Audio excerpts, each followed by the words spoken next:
ಸಂಘದ ಆಶ್ರಯದಲ್ಲಿ ಇವತ್ತಿನ ದಿವಸ 4ನೇ ದಿನಕ್ಕೆ ಕಾಲಿಡ್ತಾ ಇದ್ದೀವಿ. ಅನಿರ್ದಿಷ್ಟ ಅವಧಿ ಧರಣಿ ಸತ್ಯಾಗ್ರಹ ರೈತರ ಹಲವಾರು ಬೇಡಿಕೆಗಳನ್ನು ಇಟ್ಟುಕೊಂಡು ನಾವು ಇಲ್ಲಿ ಹೋರಾಟವನ್ನು ಪ್ರಾರಂಭಿಸಿದ್ದೇವೆ. ಈ ಹಿಂದೆ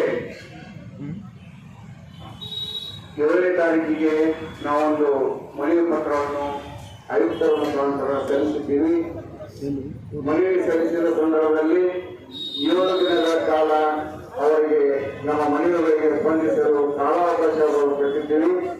ಆದರೂ ಇದುವರೆಗೆ ನಮ್ಮ ಮನವಿಗಳಿಗೆ ಸ್ಪಂದಿಸದಿರುವ ಅಧಿಕಾರಿಗಳು, ಜನಪ್ರತಿನಿಧಿಗಳು, ಮಾನ್ಯ ಮುಖ್ಯಮಂತ್ರಿಗಳು ಏನಾದರೂ ಅವರಿಗೆ ಈ ರೈತರ ಬಗ್ಗೆ ಕಾಳಜಿ ಇಟ್ಟಿದ್ರೆ ನಮ್ಮನ್ನು 7 ದಿನ ಅಲ್ಲ 7 ಗಂಟೆಯಲ್ಲಿ ನಮ್ಮನ್ನು ಕರೆಸಿ ಚರ್ಚೆ ಮಾಡುವಂತ ಅಧಿಕಾರ ಅವರಲ್ಲಿದೆ.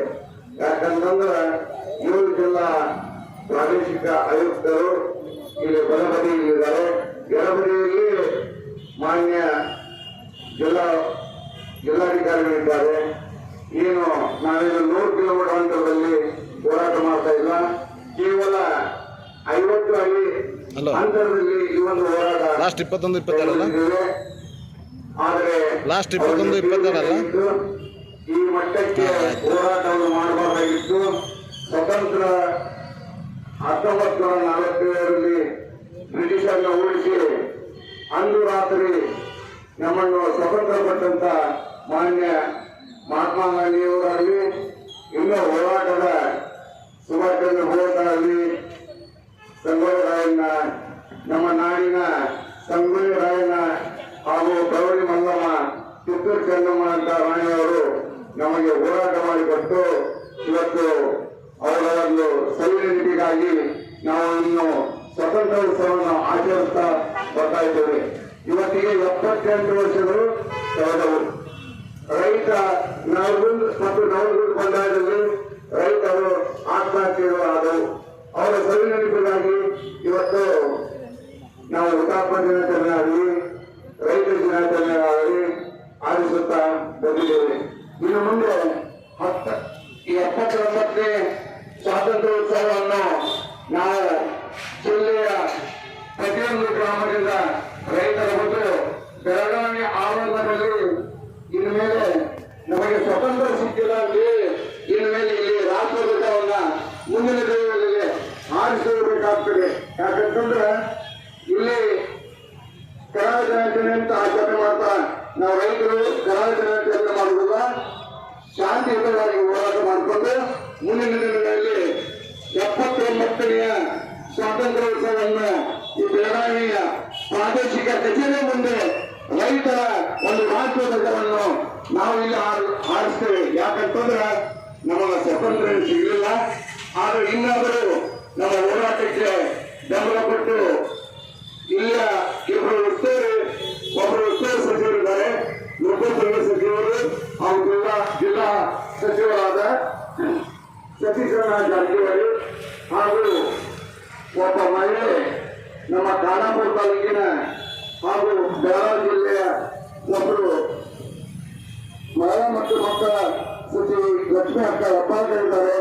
ಇವರಿಬ್ಬರು ಮನಸ್ಸು ಮಾಡಿದರೆ ನಮ್ಮ ಬೆಳಗಾವಿ ಜಿಲ್ಲೆಯನ್ನು ಇದು ವಿಧಾನಸಭೆಯನ್ನ ಜನರಲ್ಲಿ ತರುವಂತ ಶಕ್ತಿ ಅವರಿಗಿದೆ. ಆದ್ರೆ ನಾವು ರೈತರು ಇಲ್ಲಿ 4ನೇ ದಿನಕ್ಕೆ ಕಾಲಿಟ್ಟಿದ್ದೀವಿ. ಪ್ರಥಮ ದಿನ ನಮಗೆ ಇಲ್ಲಿ ಮಳೆ ಕಾದಿಲ್ಲ. 2ನೇ ದಿವಸ ನಾವು ರೈತ ಮಹಿಳೆಯರು ಸುಮಾರು 200 ಜನ ಈ ಒಂದು ವೇದಿಕೆಯಲ್ಲಿ ಮಳೆ ಬಂದಿದ್ದರಿಂದ ಮಳೆಯಲ್ಲಿಯೇ ಚಳಿಯಲ್ಲಿಯೇ ಒಂದು ಇಲ್ಲೇ ನಮ್ಮ ಒಂದು ಟೆಂಟ್ನಲ್ಲಿ ವಾಸಿಟ್ಟು ಅವರು ಸೊಳ್ಳೆ ಕಡಿತಾ ಇದ್ದಾವ. ಮನೆಯಲ್ಲಿ ಮಚ್ಚರ್ದಾಗಿ ಎಸಿ ರೂಮ್ನಲ್ಲಿ ತಾವು ಮಲ್ತಾ ಇದ್ದೀವಿ. ಒಂದು ವೇಳೆ ಇಲ್ಲಿ ಬಂದು ನೋಡಿ ಈ ವೇದಿಕೆಯಲ್ಲಿ ತಾವು ತಮ್ಮ ಮಹಿಳೆಯರನ್ನಾಗಲಿ ನಿಮ್ಮ ಅಕ್ಕಂಗಿಯರಾಗಲಿ ಈ ಒಂದು ವೇದಿಕೆಗೆ ತಂದು ಕೂಡಿಸಿದಾಗ ಅದರ ಕಷ್ಟ ನೋವು ನಿಮಗೆ ಗೊತ್ತಾಗ್ತದೆ. ಇವತ್ತು ಮಹಿಳೆಯರು ಏನಾದರೂ ನೀನು ನೋಡಿ ಸ್ವಾತಂತ್ರ್ಯ ಉತ್ಸವವನ್ನು ಆಚರಿಸಿದರು, ಅದಕ್ಕೆ ಭಾರತ ಮಾತೆ ತಾಯಿ ಅಂತಾರೆ. ತಾಯಿಯಂದ್ರಿಗೆ ಈ ಮಹಿಳೆಯರಿಗೆ ಎಷ್ಟು ವಿಶೇಷತೆ ಇತ್ತಂದ್ರೆ ಭಾರತ ಮಾತೆ ತಾಯಿ ಅಂತಾರೆ ಇಡೀ ದೇಶಕ್ಕೆ. ಮತ್ತೊಂದು ಉದಾಹರಣೆ ಹಾಕ್ತಾರೆ. ಇಲ್ಲ, ಭೂಮಿ ತಾಯಿಗೆ ಹಾಕ್ತಾರೆ. ಕೋರ್ಟ್ ಇಲ್ಲೇ ಅಲ್ಲ, ಅದು ಭೂಮಿ ತಾಯಿ. ಇಲಾಖೆದು ಹೊಡೆದಕ್ಕೆ ಮತ್ತು ಎಲ್ಲ ನದಿಗಳಿಗೆ ಮಹಿಳೆಯ ಹೆಸರಿದ್ದಾವ. ಅದೇ ರೀತಿ ಸರಸ್ವತಿ, ವಿದ್ಯಾ ಸರಸ್ವತಿಯನ್ನು ಮಹಿಳೆಯ ಹೆಸರು. ಅದೇ ರೀತಿ ಲಕ್ಷ್ಮಿ ಮಾತೃದೇವ ತಾಯಿಗೆ ಅಷ್ಟು ಸ್ಥಾನಮಾನಿದೆ. ಮತ್ತು ಇವತ್ತು ಮಹಾಲಕ್ಷ್ಮಿ ಪೂಜೆ ಇರುವುದರಿಂದ ಮಹಿಳೆಯರು ತಮ್ಮ ತಮ್ಮ ಗ್ರಾಮದಲ್ಲಿ ಕರೆಯುತ್ತಾರೆ. ನಾಳೆ ಸಾವಿರಾರು ಸಂಖ್ಯೆಯಲ್ಲಿ ಈ ಒಂದು ವೇದಿಕೆಗೆ ಮಹಿಳೆಯರು ಆಗಮಿಸಲಿದ್ದಾರೆ. ಮಹಿಳೆಯರು ತಮ್ಮ ಹಬ್ಬ ಹುಣ್ಣಿಮೆ ಮನೆ ಮಠ ಬಿಟ್ಟು ಈ ಒಂದು ವೇದಿಕೆಗೆ ಬಂದಿದ್ದಾರೆ. ತಾವು ಅನಿಸಬಹುದು ಈ ವೇದಿಕೆಯನ್ನ ಒಂದು ದಿನ ಬಂದಷ್ಟು ಜನ ಇವರು ಅಂಕೆ ಸಂಖ್ಯೆ ನಿರಂತರ ಕಡಿಮೆ ಆಗ್ತಾ ಅಂತ ಹೇಳ್ಬೋದು. ಇದು ಅಂಕೆ ಸಂಖ್ಯೆ ಹೆಚ್ಚಾಗ್ತಾ ಹೋಗ್ತದೆ. ಇದು ಒಂದು ಉಗ್ರ ಪ್ರತಿಭಟನೆ ಕೈಗೊಳ್ಳಲಾಗುತ್ತದೆ. ದಯಮಾಡಿ ಈ ಸಚಿವರು ತಕ್ಷಣ ಮಾನ್ಯ ಮುಖ್ಯಮಂತ್ರಿಯವರ ಗಮನಕ್ಕೆ ತಂದು ರೈತರ ಹಲವಾರು ಬೇಡಿಕೆಗಳನ್ನು ಈಡೇರಿಸಬೇಕು. ಮತ್ತು ಈ ಒಂದು ಮಹದಾಯಿ ನೀರು ಸುಮಾರು ವರ್ಷಗಳ ಬೇಡಿಕೆ ಇದೆ. ಇದನ್ನು ತಕ್ಷಣ ಜಾರಿ ತರಬೇಕು. ಮತ್ತು ನಮ್ಮ ಬೆಳಗಾವಿ ಜಿಲ್ಲೆ ಅತಿ ದೊಡ್ಡ ಜಿಲ್ಲೆ ಇರುವುದರಿಂದ ಯಾವ ಅಭಿವೃದ್ಧಿ ಕೆಲಸಗಳು ಆಗ್ತಾ ಇಲ್ಲ. 460. ಯಾಕಂತಂದ್ರೆ ಇದು ಒಂದು ಜಿಲ್ಲೆ ವಿಂಗಡಣೆ ಆಗಬೇಕಾಗಿದೆ. ಅದಕ್ಕೆ ಹಲವಾರು ಸಮಸ್ಯೆಗಳಿರೋದ್ರಿಂದ ವಿಂಗಡಣೆ ಆಗ್ತಾ ಇಲ್ಲ. ವಿಂಗಡಣೆ ಮಾಡುವುದು ಬೇಡ. ಇದಕ್ಕೆ ಹೆಚ್ಚಿನ ಅನುದಾನ ಮಾಡಿ ಬಟ್ ನಾವು ಇದು ಮಾಡಬೇಕು. ಖಾನಾಪುರ ತಾಲೂಕಿಗೆ ರಾಜ್ಯದಲ್ಲಿ ಅತಿ ಹೆಚ್ಚು 3 ನಂಬರ್ ನನ್ನ ಪಿಂಡ ಮುಗಿದದ. ತಾಲೂಕು ಯಾವ್ದಾದ್ರು ಇದ್ರೆ ಅದು ಖಾನಾಪುರ ತಾಲೂಕು. 265 ಮಂದಿಗೆ ಸುಮಾರು 800 ಕೋಟಿ ರೂಪಾಯಿ 10 ವರ್ಷದಿಂದ ಕಳೆದುಕೊಂಡಿರುವುದರಿಂದ ಆ ಅದರಲ್ಲ ಇರುವಂತಹ ಸ್ಥಿತಿ ಇದೆ. ಇವತ್ತು ಕಾಂಗ್ರೆಸ್ ಅಲ್ಲಿ, ಬಿಜೆಪಿಯಲ್ಲಿ, ಜೆಡಿಎಸ್ ಅಲ್ಲಿ ಯಾವುದೇ ಸರ್ಕಾರಗಳು ರಾಷ್ಟ್ರಗಳನ್ನು ಮಾಡ್ತಾ ಇಲ್ಲ. ಮಾನ್ಯ ಲೋಕೋಪಯೋಗಿ ಸಚಿವರು ನಮ್ಮ ಬೆಳಗಾವಿ ಜಿಲ್ಲೆ ಯಾವ ಬೇಕು ಅವ್ರು ಚಾಯ್ಸ್ ಮಾಡ್ಕೋಬೇಕು. ಆಮೇಲೆ ಒಮ್ಮೆ ಎಲ್ಲ ರಸ್ತೆಗಳು ಅಭಿವೃದ್ಧಿ ಆಗಬೇಕಂತೆ ಇವರಲ್ಲಿ ಈ ವೇದಿಕೆ ಬೇಕಲ್ಲ ನಿಮ್ಗೆ? ನಿನ್ನೆ ದಿನ ನಂದು ಜಿಲ್ಲಾಧಿಕಾರಿ ಕಚೇರಿಗೆ ಸಚಿವರು ಯಾಕಂದ್ರೆ ಒಂದು ಇಷ್ಟಿದ್ದು ಬಿಡಿ ಮಾರ್ಕದ ಅಷ್ಟು ಬರ್ತದೆ. ರೈತರ ಒಂದು ವೇದಿಕೆಗೆ ಕೇವಲ 4 ಅಡಿ ಸಮೀಪ ಇರುವುದರಿಂದ ರೈತರ ಬಳಿ ಬಂದು ಒಂದು ಮನೆಯ ಪತ್ರ ಸ್ವೀಕರಿಸಿ ಇಲ್ಲಿ ಏನು ಕಲ್ತಿದೆ ಅನ್ನುವಂಥದ್ದು ಅವರು ವಿಚಾರ ಮಾಡಬೇಕಾಗಿತ್ತು. ಆದರೆ ಅವರಿಗೆ ಹಾಗೆ ಏನು ವಿಚಾರ ಇತ್ತು ಏನೋ ಗೊತ್ತಿಲ್ಲ. ಈ ಇವತ್ತು ಬರ್ಬೋದು, ನಾಳೆ ಬರ್ಬೋದು, ಅದನ್ನು ನಾವು ಕಾದು ನೋಡ್ತಾ ಇದ್ದೀವಿ. ಇನ್ನು ಮುಂದಿನ ದಿನಗಳಲ್ಲಿ ಯಾರಾದರೂ ಈ ಒಂದು ಹೋರಾಟ ಮಾಡ್ತಾ ಇದ್ರೆ ಅದು ಪಕ್ಷಾತೀತ, ಜಾತ್ಯತೀತ ಯಾವ್ದಾದ್ರು ಸಂಘಟನೆ ಇದೆ ಅದು ರೈತ ಸಂಘಟನೆ, ರೈತ ಕುಲ. ಈಗಾಗಲೇ ಹೇಳ್ತಾರೆ ರೈತ ದೇಶದ ಬೆನ್ನೆಲುಬು, ದೇಶಕ್ಕೆ ಅನ್ನ ಹಾಕುವ ರೈತ. ಇರುವ ಸರ್ಕಾರಗಳಾಗಲಿ ಜನಪ್ರತಿನಿಧಿಗಳಾಗಲಿ ಇದುವರೆಗೆ ಯಾವುದೇ ಸಹಾಯ ಸಹಕಾರ ರೈತರಿಗೆ ಮಾಡಿಲ್ಲ. ಇನ್ನು ಮುಂದಾದರೆ ರೈತರ ಬೆಳೆದ ಬೆಳೆಗೆ ಸ್ಥಿರವಾದ ಬೆಲೆ ಇಲ್ಲ. ಇವತ್ತು ನೋಡ್ರಿ ಮಾಚಿಸ 1 ರೂಪಾಯಿ ಮಾಡಿದಾರೆ. ಅದರಲ್ಲಿ ಕಡ್ಡಿ ನೋಡ್ರಿ ನೀವು. ಮೊದಲು ನಾವು 4 ಕಡೆ ಒಂದು ಮಾಚಿಸ್ ತಗೊಂಡಿದ್ದೀವಿ, ಫುಲ್ ಬಾಕ್ಸ್ ಕುಂತಿತ್ತು. ಇವಾಗ 25 ಕಡ್ಡಿ ಇರೋದ್ರಿಂದ ಅದ್ರ ಬೆಲೆ 1 ರೂಪಾಯಿ. ನಮ್ಮ ರೈತ ಇವತ್ತು 100 ರೂಪಾಯಿ 100 ರೂಪಾಯಿ ರೈತ ಇವತ್ತು 100 ರೂಪಾಯಿ ಯೂರಿಯಾ ಗೊಬ್ಬರ ಇಟ್ಟಾದ್ರು ನಮ್ಗೆ ಅದೇ ರೇಟ್ ಇದೆ. ಇವತ್ತು 2000 ರೂಪಾಯಿ DSP ಅದು ಅದೇ ರೇಟ್ ಇದೆ. ರೈತನ ಭೂಮಿಗಾಗಲಿ ರೈತನ ಬೆಳೆಗಾಗಲಿ ಯಾವುದೋ ಒಂದು ಸ್ಥಿರವಾದ ಬೆಲೆ ಇದುವರೆಗೆ ಯಾವ ಸರ್ಕಾರಗಳು ಮಾಡಿಲ್ಲ. ಯಾಕಂತಂದ್ರೆ ರೈತ ಇವತ್ತು ಏನಾದರೂ ಆರ್ಥಿಕ ಪರಿಸ್ಥಿತಿಯಿಂದ ಸದೃಢಗೊಂಡ್ರೆ ನಮಗೆಲ್ಲಿ ಒಂದು 10 ರೂಪಾಯಿ ಕೆಲಸ ಮಾಡ್ತಾರೆ ಸರ್ಕಾರಗಳು ಇದುವರೆಗೆ ರೈತರಿಗೆ ಹೋಗಿ ಬರೆಯಲ್ಲ. ನೋಡ್ರಿ ಇವತ್ತು ಕಬ್ಬು ನಾವು ಬೆಳಿತೀವಿ, ಇಲ್ಲಿ ಒಬ್ಬ ವ್ಯಾಪಾರಿ ಕಬ್ಬಿನ ರಸ 10 ರೂಪಾಯಿ ಕ್ಲಾಸ್ ಮಾಡ್ತಾನೆ. ನಮ್ಮ ರೈತ ದೊಡ್ಡ ಮನಸ ಒಂದಲ್ಲಿ ಒಂದು ಕಬ್ಬು ಹುಡ್ಕೊಂಡು ಯಾರಿಗೂ ಒಂದು ತಗೊಳ್ಳಿಲ್ಲ. ಒಂದು ಅಂಗಡಿಯಲ್ಲಿ ಹೋಗಿಲ್ಲ, ಒಂದು ಚಾಕ್ಲೇಟ್ ಹೋದ್ರೆ 1 ರೂಪಾಯಿ. ನಮ್ಗೆ 1 ರೂಪಾಯಿ ಚಿಲ್ಲರಿಲ್ಲ ನೀವು ಮಾಲಕ್ಕೆ ಕೇಳಾಗಿಲ್ಲ. ನೀವು 100 ರೂಪಾಯಿ ಕೊಡ್ರಿ, ಅವ್ನು 99 ರೂಪಾಯಿ ಹೊರಗೆ ಕೊಡ್ತಾನೆ. ಯಾಕಂತಂದ್ರೆ ನಾನು ರೊಕ್ಕ ಕೊಡ್ತೀನಿ ಅಂತಾನ. ಆಗ ನಮ್ಮ ರೈತನಿಗೆ ಬೆಳೆದಂತಹ ಬೆಳೆಗೆ ಯಾವುದೂ ಬೆಲೆ ಇರುವಂತಾಗಿದೆ. ಈಗ ಮುಂದಿನ ದಿನಗಳಲ್ಲಿ ಸರ್ಕಾರ ಈಗಾಗಲೇ ನಮ್ಮ ಕಬ್ಬು ಈ ವರ್ಷ ಮಳೆ ಹೋದ ವರ್ಷ ಮಳೆ ಇದ್ದಿದ್ದರಿಂದ ನಮ್ಮ ಬೋರ್ವೆಲ್ಗಳು ಮತ್ತು ಬೋರ್ವೆಲ್ಗಳಲ್ಲಿ ನೀರಿಲ್ಲ.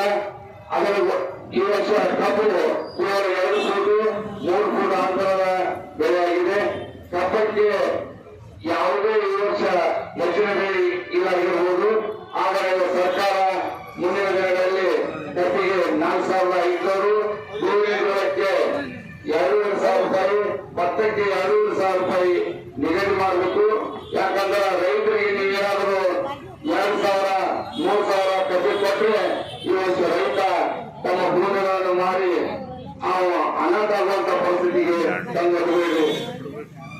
ಇವತ್ತು ರೈತ ಬೆಳೆದಂತ ಬೆಳೆ ತಿಂತಾ ಇದ್ದೀರಿ. ಇವತ್ತು ಹಾಲಿನ ಇವತ್ತು ರೈತ ಇವತ್ತು ಹಾಲು ಮಾರ್ಕೆಟ್ಗೆ ನಿಮಗೆ ಕೊಡ್ತಾನ, ರೈತ ತಿನ್ನೋದಿಲ್ಲ. ರೈತ ಬರೀ ನೀರು ಕುಡಿತಾನೆ. ಯಾಕಂದ್ರೆ ಅವನ ಮಕ್ಕಳನ್ನ ವಿದ್ಯಾಭ್ಯಾಸಕ್ಕಾಗಲಿ ಯಾವುದೇ ಒಂದು ಮನೆ ನಡೆಸಲಿಕ್ಕೆ ಕುಟುಂಬದ ನಿರ್ವಹಣೆಗಾಗಿ ಅವನು ಆಸಕ್ತಿರ್ತಾನೆ. ತನ್ನ ಮಕ್ಕಳಿಗೆ ಹಾಲು ಕುಡಿಸ್ಬೇಕನ್ನುವಂತ ಅವನಿಗೆ ಇರುವುದಿಲ್ಲ. ಯಾಕಂದ್ರೆ ನೀವು IAS ಆಫೀಸರ್ ಆಗಿರ್ತೀರಿ, ಸ್ವಲ್ಪ ನೌಕರಸ್ಥರಾಗಿರ್ತೀರಿ, ನಿಮಗೆ ಸಂಬಳ ಪಗಾರ ಹೆಚ್ಚಿರ್ತೈತಿ. ರೈತರಿಗೆ ಯಾವುದೂ ಪಗಾರಿಲ್ಲ. ತನ್ನ ಭೂಮಿಯಲ್ಲಿ ದುಡಿದಾಗ ಮಾತ್ರ ಅವರಿಗೆ ಸಿಗುವಂತದ್ದು ಹೊಲ. ಒಂದು ಏನಾದರೂ ಭೂಮಿಯಲ್ಲಿ ಬೆಳೆದಿರುವುದರಲ್ಲಿ ಅವನು ಮತ್ತೆ ಸಾಲಗಾರನಾಗ್ತಾನೆ. ಸರ್ಕಾರ ಇವತ್ತು ವೀಕ್ಷಣೆ ಮಾಡಿ ಅವ್ರು ಬೆಳೆದಂತ ಬೆಳೆಗೆ ಅವನೇನ ಬೇರೆ ಸಾಲ ಮಾಡಿರುವುದಿಲ್ಲ. ಅವನ ಭೂಮಿ ಫಲವತ್ತತೆ ಮಾಡಿ ಒಂದು ಬೆಳೆ ತೆಗೆಯಲು ಸಾಲ ಮಾಡಿರ್ತಾನೆ. ಆಗ ಆ ಸಾಲ ಬೆಳೆ ಸಾಲಕ್ಕಾಗಿ ತೆಗೆದಿರ್ತಾನೆ. ಆ ಸಾಲ ಇವತ್ತು ಬೆಳೆ ಬರಲಿಲ್ಲ ಅಂತಂದ್ರೆ ಸರ್ಕಾರವು ಉತ್ತಮ ಮಾಡಬೇಡಿ, ರೈತರ ವಿಚಾರಣೆ ಮಾಡಿ ರೈತರ ಬೆಳೆ ಎಷ್ಟು ಇಳುವರಿಯಾಗಿದೆ ಅದು ನೋಡ್ಕೊಂಡು ಸಾಲ ಮನ್ನಾ ಮಾಡ್ರಿ. ಇವತ್ತು ನೋಡಿ ವಿಜಯ ಮಲ್ಯ ಮತ್ತು ಅಂಬಾನಿ ಇಂಥ ದೊಡ್ಡ ಕೋಟ್ಯಾಂತರ ಸಾಲ ಮನ್ನಾ ಮಾಡಿದ್ರಿ. ಅದು ರಾಷ್ಟ್ರೀಕೃತ ಬ್ಯಾಂಕ್ನಾಗ ನಾವು ಇಟ್ಟಂತ ಹಣ, ಆ ಹಣವನ್ನ ಅವ್ರು ಸಾಲ ಕೊಟ್ಟಿದ್ರ ಅವ್ರು ಸಾಲ ಮನ್ನಾ ಮಾಡಿದ್ರಿ. ಇವತ್ತು ರೈತರ ಸಾಲ ಮನ್ನಾ ಮಾಡಿದ್ರ ನೋಡ್ರಿ, ಕೇಂದ್ರ ಮಿನಿಸ್ಟರ್ ಪ್ರಧಾನಮಂತ್ರಿಗಳು ಅಂದು ಮನಮೋಹನ್ ಸಿಂಗ್ ಅವರು ಸುಮಾರು 8,500 ಕೋಟಿ ಇಡೀ ದೇಶದ ಸಾಲ ಮನ್ನಾ ಮಾಡಿದರು. ಮೋದಿ ಅವರು ಈಗಾಗಲೇ ಹ್ಯಾಟ್ರಿಕ್ ಮಾಡಿದಾರ. 2 ಸಲ ಕೇಂದ್ರ ಪ್ರಧಾನಮಂತ್ರಿ ಆಗಿದಾರ, ಈ 3ನೇ ಸಲ ಪ್ರಧಾನಮಂತ್ರಿ ಆಗಿದಾರ. ಆದ್ರೆ ಅವರಿಗೆ ರೈತರ ಬಗ್ಗೆ ಎಲ್ಲಷ್ಟು ಕಾಳಜಿ ಇಲ್ಲ ಅನಿಸ್ತದೆ. ಈಗ ನಮ್ಗೆ 2,000 ರೂಪಾಯಿ ಕೊಡ್ತಾ ಇದಾರ, ನಮಗೆ 2,000 ರೂಪಾಯಿ ಬಂದ್ ಮಾಡ್ಲಿ. ಯಾಕಂತಂದ್ರ ಸಿಲಿಂಡರ್ 2,000 ರೂಪಾಯಿ ಬರ್ಬೇಕಾದ ನಾವು ಸಿಲಿಂಡರ್ ದುಬಾರಿ ಆಗ್ತದೆ. ನಾವು ಗಿರಾಕಿಗೆ ಎಷ್ಟು ದುಬಾರಿ ಮಾಡಿ ನಮಗೆ ದುಡ್ಡು ಕೊಡ್ತಾ ಇದಾರ.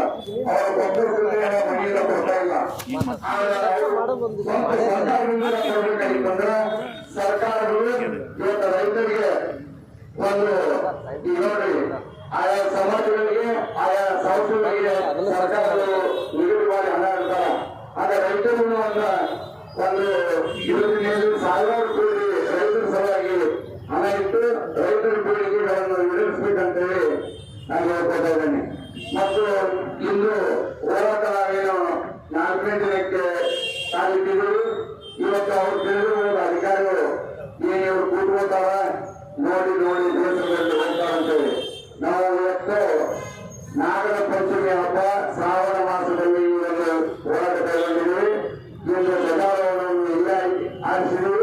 ಇವತ್ತು ಮಹಾಲಕ್ಷ್ಮಿ ಪೂಜೆಯನ್ನು ಇಲ್ಲೇ ಮಾಡ್ತಾ ಇದೀವಿ ಮತ್ತು ರಕ್ಷಾಬಂಧನ ಹಬ್ಬವನ್ನು ಇಲ್ಲೇ ಮಾಡ್ತೀವಿ.